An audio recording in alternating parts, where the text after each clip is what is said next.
যদি আমরা জীবনে একবার রোজা রাখি বা জীবদ্দশায় একবার পালন করি তাহলে কি সেটি যথেষ্ট নয়? তবে আপনি ভুল করবেন। Point number 1। তবে বিষয়টি কিছুটা অসম্পূর্ণ থেকে যায়। আপনি কি আমার উত্তর শুনবেন? হ্যাঁ, কিন্তু না, ঠিক আছে। আমি উত্তর দিচ্ছি, আপনি বাধা দিচ্ছেন। তাতে কি সমস্যা আছে যদি আমি আমার মতামত দিই? আমার নাম ফাইরোজ হাসনা কারিমা এবং আমি কিউংহি বিশ্ববিদ্যালয়ের একজন ছাত্রী। আসলে আমি আপনাকে কিছু প্রশ্ন করতে চাই।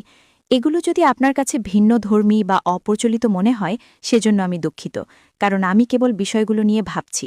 তো যতদূর আমি জানি, ইসলাম আমাদের শেখাচ্ছে কিভাবে জীবনে ভালো কাজ করতে হয় এবং পরকালের জন্যও।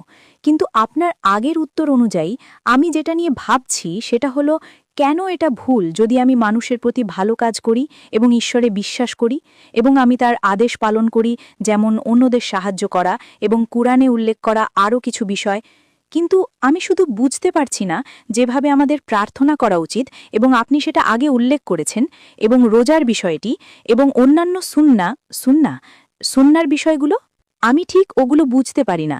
আমি ইতিহাস সম্পর্কে কিছুটা জানি, কেন আমাদের রোজা রাখা উচিত, কিন্তু আমি যা বুঝতে পারি না তা হলো কেন এগুলো আমাদের জীবনে নিয়মিতভাবে পালন করতে হবে। যেমন, যদি আমরা জীবনে একবার রোজা রাখি বা জীবদ্দশায় একবার পালন করি তাহলে কি সেটি যথেষ্ট নয়? কেন বছরে একবার বা নির্দিষ্ট সময় অন্তর এটি পালন করা বাধ্যতামূলক? আমি বিষয়টি ঠিকভাবে বুঝতে পারছি না। বোন প্রশ্ন করেছেন দুটো প্রশ্ন। 1 নম্বর, অন্যদের সাহায্য করা কেন ভুল? বোন, কোরআনে কোথাও বলা হয়নি যে অন্যদের সাহায্য করা ভুল। অন্যদের সাহায্য করা ভালো। যদি আপনি অন্যদের সাহায্য না করেন তবে আপনি ভুল করবেন। Point number 1। পয়েন্ট নম্বর 2, কেন আমরা সুন্নার মতো কিছু কাজ করি?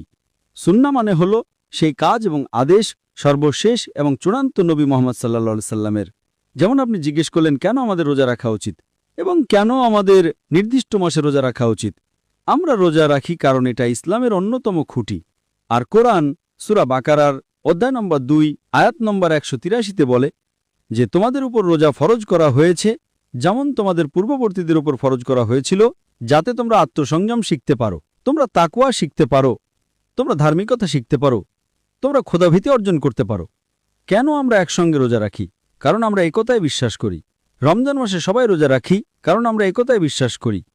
যখন আমরা প্রার্থনা করি আমরা একসঙ্গে প্রার্থনা করি। যদি আপনি একতার সাথে প্রার্থনা করেন তবে একা প্রার্থনা করার চেয়ে আপনি বেশি সওয়াব পাবেন। একইভাবে রোজা মানে আপনাকে 1 মাস রোজা রাখতে হবে, তাই 1 মাস সম্পূর্ণভাবে রমজান মাস হিসেবে নির্ধারণ করা হয়েছে। এটা 29 থেকে 30 দিন এবং আমরা নবীর সুন্নার শিক্ষা অনুসরণ করি কারণ তিনি সর্বশক্তিমান ঈশ্বরের সর্বশেষ এবং চূড়ান্ত নবী। বোন, আমি আপনাকে জিজ্ঞেস করছি, আপনি কি বিশ্বাস করেন একজন ঈশ্বর আছেন? হ্যাঁ, আমি ঈশ্বরে বিশ্বাস করি। আপনি কি বিশ্বাস করেন নবী মোহাম্মদ সাল্লাল্লাহু সাল্লাম ঈশ্বরের নবী? হ্যাঁ, আমি ওটাতেও বিশ্বাস করি। তাহলে এর মানে আপনি একজন মুসলিম। হ্যাঁ, আমি জানি। ঠিক আছে, ধন্যবাদ। বোন, আপনি কি শাহাদা আরবিতে বলতে চান? কারণ একজন মুসলিম হতে হলে অন্তত 2টা জিনিস থাকা দরকার। তা হলো বিশ্বাস করা যে ঈশ্বর এক, হ্যাঁ, বিশ্বাস করা যে নবী মোহাম্মদ সাল্লাল্লাহু সাল্লাম ঈশ্বরের নবী। বাকি সবকিছু পরে আসে। তাই যদি আপনি এই দুটো জিনিসে বিশ্বাস করেন, আপনি কি শাহাদা আরবিতে বলতে চান? আমার মতে আপনি একজন মুসলিম।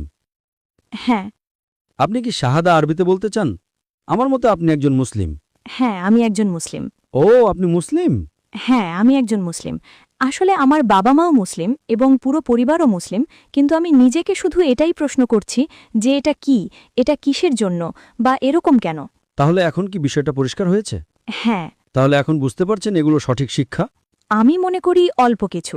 ভালো বোন, আমি আল্লাহর কাছে দোয়া করি তিনি আপনাকে আরো সঠিক পথ এবং আরো হেদায়েত দেন ইনশাআল্লাহ। তাতে কি সমস্যা আছে যদি আমি আমার মতামত দিই? কিসের?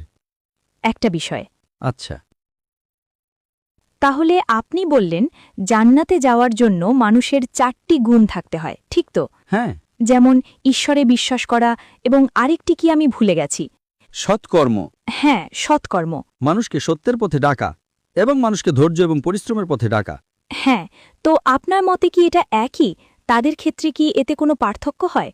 যারা অন্য মানুষের উপকার করে কিন্তু সালাত আদায় করে না এবং প্রার্থনা করে না কিন্তু ঈশ্বরে বিশ্বাস করে, এবং যারা সালাত আদায় করে এবং মানুষের উপকারও করে তবে মাঝে মাঝে তারা মানুষের প্রতি ভেদাভেদ করে এবং অন্য মানুষ সম্পর্কে খারাপ কথা বলে, যদিও তারা সালাত আদায় করে এবং ঈশ্বরে বিশ্বাস করে, তো তাদের উভয়। আপনি মূলত আমাকে একটা প্রশ্ন করছেন যে একজন ব্যক্তি যে সালাত আদায় করে এবং কিছু খারাপ কাজ করে সে কি ভালো, নাকি যে ব্যক্তি ভালো কাজ করে এবং সালাত আদায় করে না? ঠিক? হ্যাঁ, কিন্তু না, ঠিক আছে। সমস্ত কাজের মধ্যে প্রথম যে কাজটির বিষয়ে সর্বশক্তিমান ঈশ্বর আপনাকে প্রশ্নটা করবেন তা হলো আপনার নামাজ। প্রথম প্রশ্নটি কিয়ামতের দিন ঈশ্বর করবেন।